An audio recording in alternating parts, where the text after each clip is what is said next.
Start. Bharat क्या एक पिलपिला राष्ट्र है और वहाँ के लोग बेचारे भारतीय सीमा में आतंकवादियों की लगातार दखलंदाजी और परदेश में भारतीयों पर हो रहे हमलों से यह सवाल मन में उठना लाजमी है कि हम संसार का सबसे बड़ा लोकतंत्र हैं या निरीह लोगों की कमज़ोर भीड़।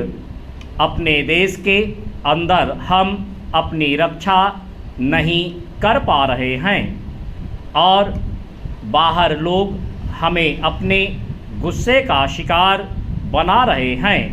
ऑस्ट्रेलिया की घटनाएं इस सवाल को कुछ और धार बनाती हैं। वहाँ पिछले 6 महीने में भारतीय छात्रों के साथ अभद्रता की लगभग 500 घटनाएं हुई।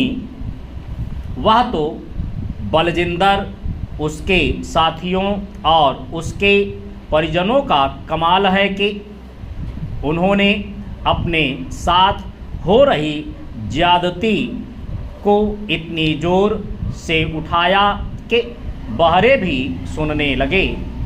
संयोग से यह नौजवान उसी सूबे का रहने वाला था जहां भगत सिंह जन्मे थे, जिन्होंने बहरों को सुनाने के लिए मौत को गले लगा लिया था। खैर, हम भारत और भारतीयों पर हो रहे हमलों की बात कर रहे हैं। उदाहरण पुराना लेकिन मौजूद है। आतंकवादियों ने 1976 में इस्राइल के विमान का अपहरण कर लिया था। वे उसे युगांडा के एंटोबी हवाई अड्डे पर ले गए थे।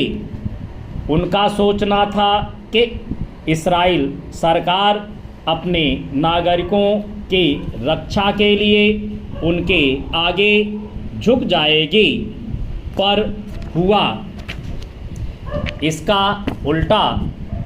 इस्राइल वायुसेना ने तुरंत झपट्टा मारा और आनन फानन में अपने लोगों को छुड़ा ले गए। उस समय युगांडा में ईदी अमीन की हुकूमत थी। आतंकवादियों के आकाओं के साथ दादा अमीन को भी मलाल था कि इस्राइल सरकार ने इतनी तत्परता कैसे बरती। उसके 23 साल बाद पाकिस्तान में पले बड़े आतंकियों ने इंडियन एयरलाइंस का जहाज़ अगवा किया और कंधार के हवाई अड्डे पर जा खड़े हुए।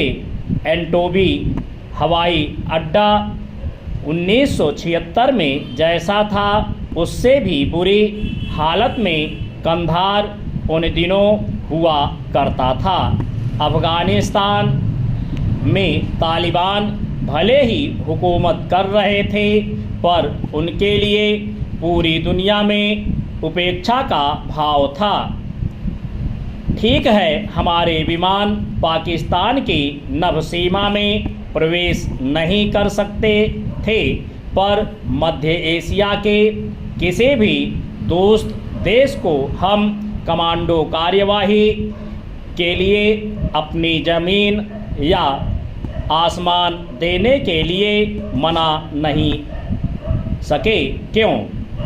लिहाजा दिल्ली और कंधार में 7 दिन तक जीवन मौत का नाटक चलता रहा। जीत आतंकवादियों की हुई।